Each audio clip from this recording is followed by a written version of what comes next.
ನೀನು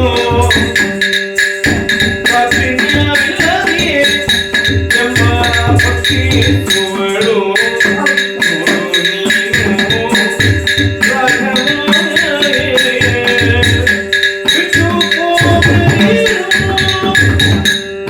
ಸ್ವಾಮಿ, ದಟ್ಟವಾದ ಅರಣ್ಯಕ್ಕೆ ನಾವು ಬಂದವರು. ಈ ಕಾಡಿಗೆ ಬಂದಾಗ ಈ ಕಾಡಿನಲ್ಲಿ ನೋಡಿ ಸ್ವಾಮಿ, ಇದೆಂತ ಬೊಬ್ಬೆ, ಇದೆಂತ ಕರ್ಕಶವಾದ ಧ್ವನಿ.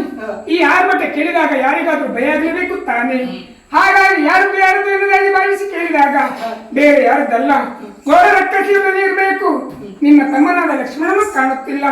ಹಾಗೆ ಬಾಯಿಗೆ ತುತ್ತಾದರೂ ಬಯಲನ್ನ ಪಾಲಿಗೆ ಆಗ್ತೇವೆ. ಹಾಗಾಗಿ ನನ್ನ ಬಿಟ್ಟಲ್ಲಿ ಹೋಗ್ಬೇಡಿ.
ಹಾಗಾದ್ರೆ ಒಂದು ರಕ್ಕಸಿ ಸ್ವರವನ್ನು ಕೇಳುವಾಗ ನಿನಗೆ ಭಯವಾಗುತ್ತಾ ಉಂಟು.